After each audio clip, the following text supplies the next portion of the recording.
Thank you so much, Congressman.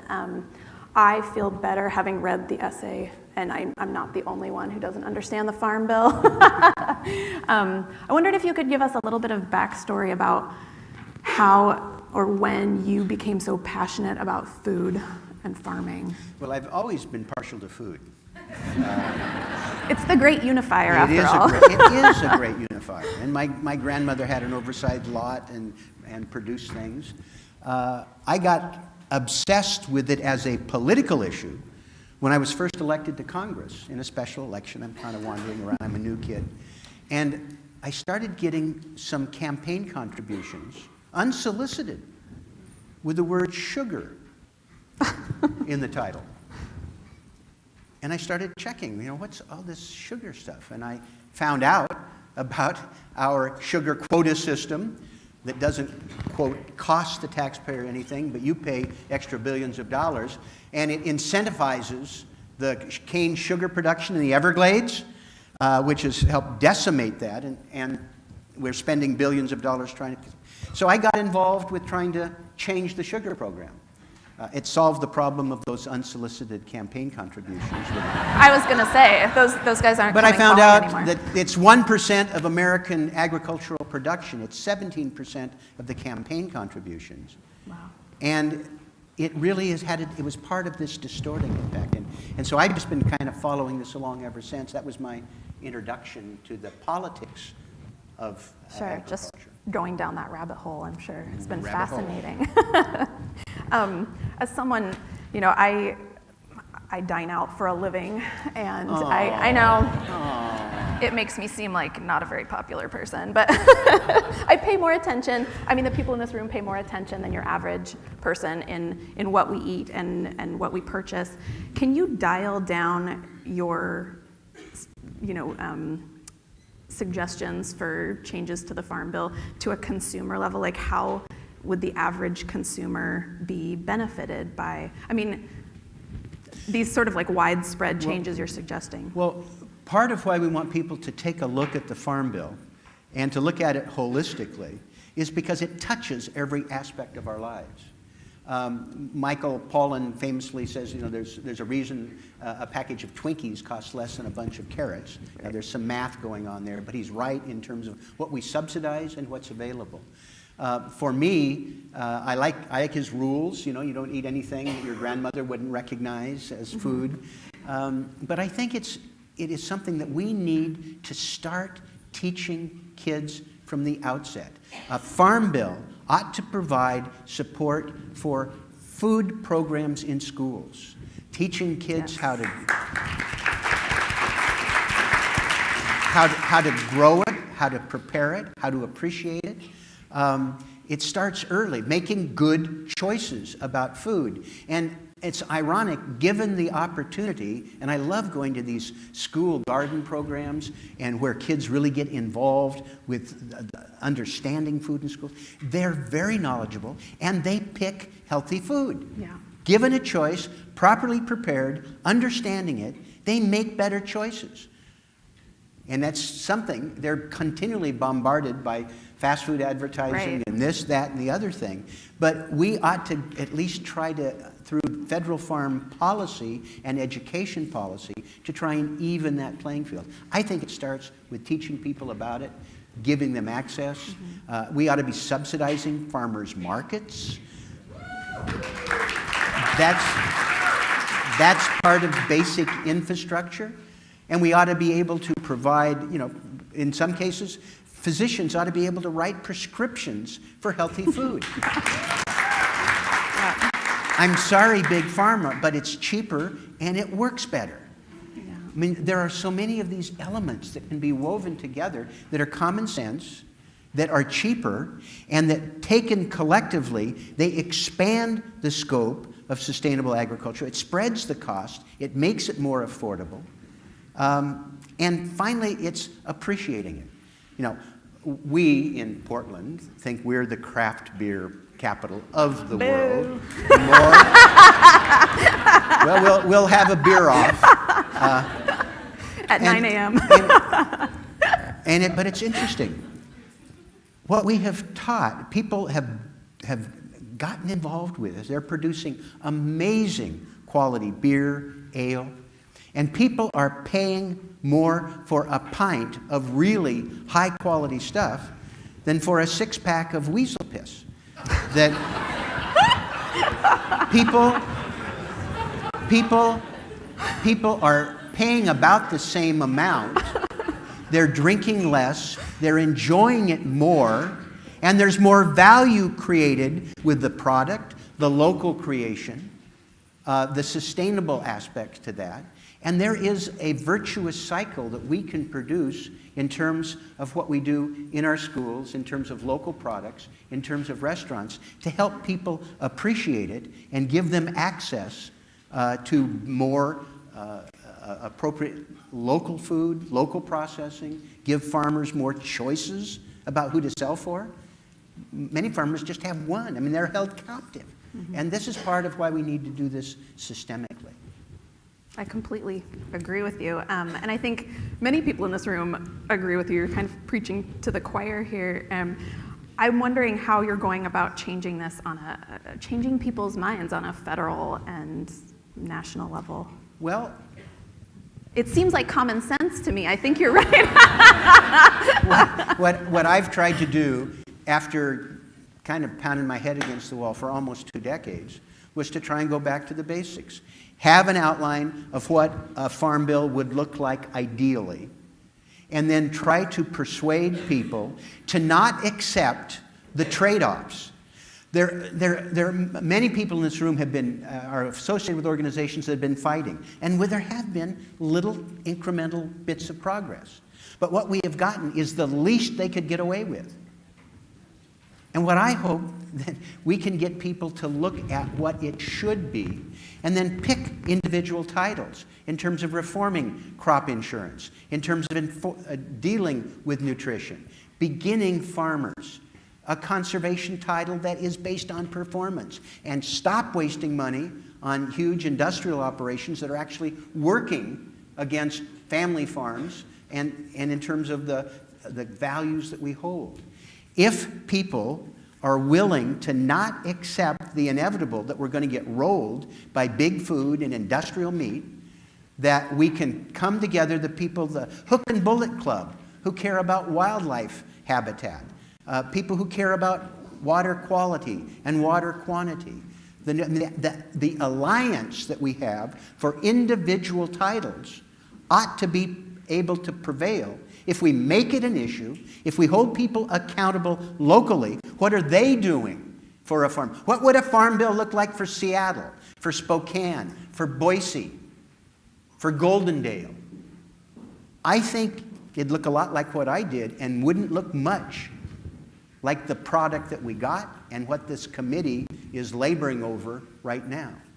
We have a chance to unite the Freedom Caucus that is against wasting money with the animal welfare people, with the environmental. There is an opportunity to come together with a tremendous coalition about each of these specifics if we don't settle for compromise and be bought off with little details and a few $1 million here for small fruit research.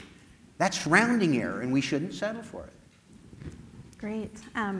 From a individual voter perspective, how can we help you? How can we help move this along? I'm serious. Is this your cartoon? Can I see this? Yeah, it's a cartoon book.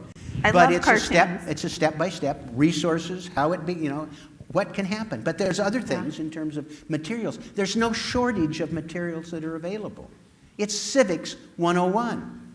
Let's have some local town halls where we bring people together and ask what a farm bill looks like for the state of Washington or North Carolina. Actually, you find even in states that benefit dramatically from large commodity operations, there are people there. I mean, in Iowa, the hog production capital of the United States, the big operators have squeezed out smaller operators. There are people who don't agree, even in the heart of big ag.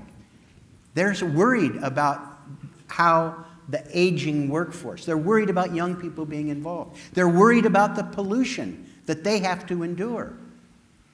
And I think we ought to call these questions at a, if I may use the term, grassroots level, because it brings people together. You can have some of the most fantastic town halls with celebrity chefs, with people who care about nutrition for poor people, people who care about, I'm a young person, I want to farm.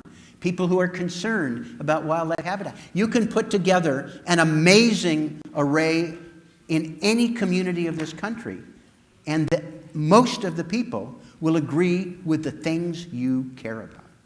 And we've got to just raise the profile.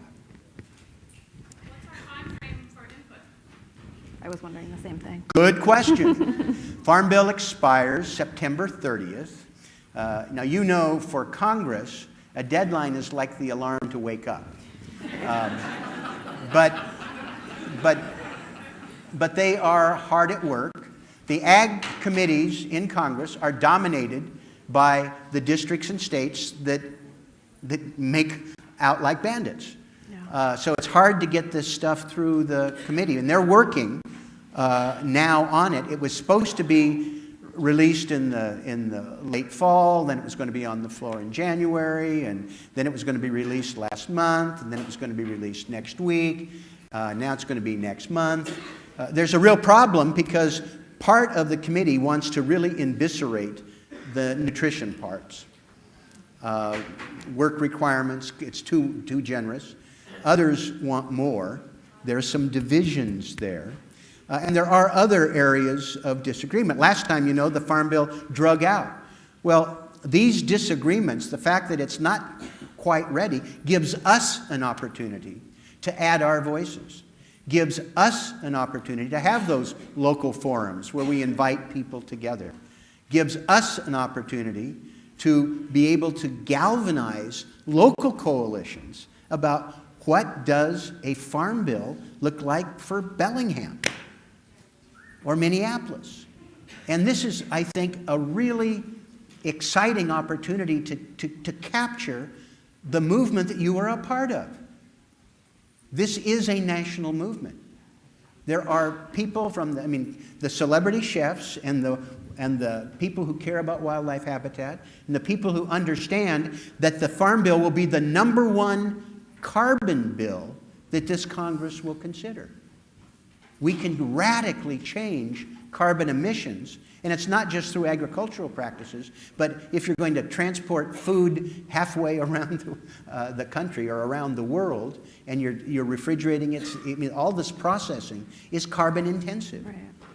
So we've got all of these elements that can be a part of this broader conversation, and something's going to happen by September 30th. It might just be an extension.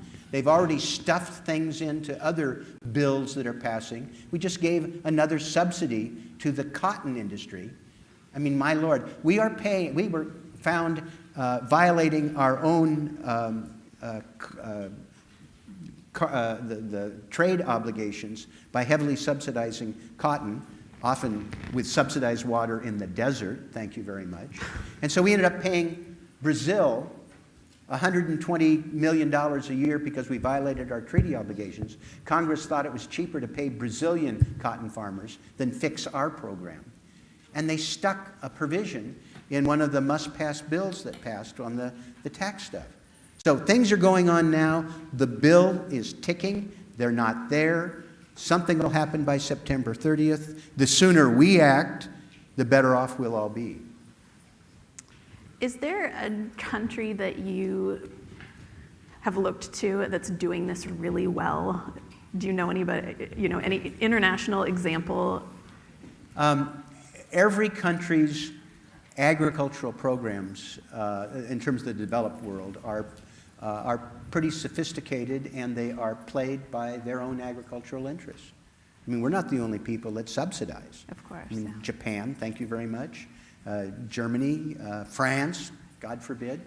But there are different approaches around the world, but I'm less concerned about government approaches then I'm concerned about what people are demonstrating at the local level in terms of sustainability, in terms of being able to protect things that are important to them. The experiments people have in terms of regenerative agriculture. I am stunned about every community I go to. Somebody is doing something that is really cool. Mm-hmm.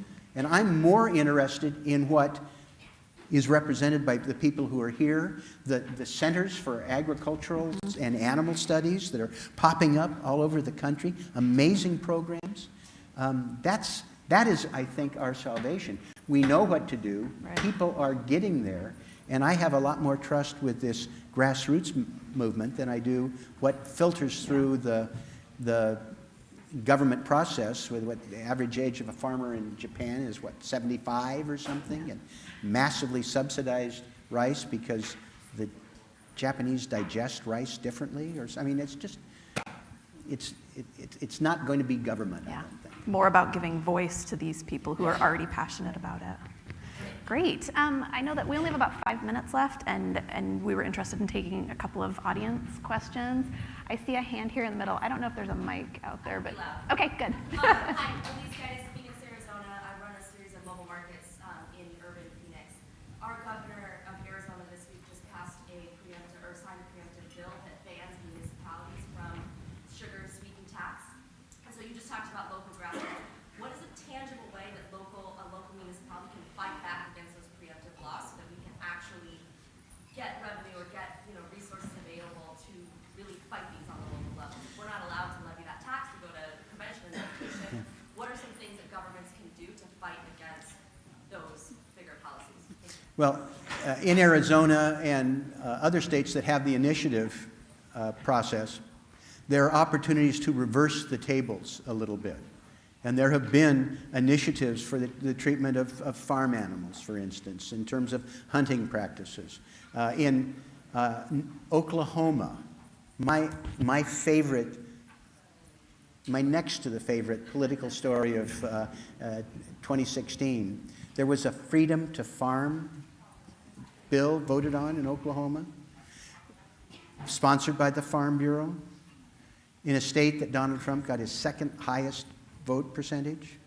And the coalition that I talked about, environmentalists, consumer protection, animal welfare, came together and they beat the Oklahoma Farm Bureau 60-40. Wow. So I think it's building that coalition and looking for opportunities and seizing on things before it is defined away by big food and corporate interests. And that speaks to health, environmental protection, our families, supporting agriculture on a sustainable level. There are many positive things we can do that will gain support and build momentum. But the preemption stuff on sugar is really a tough one. There's someone right here. Hi.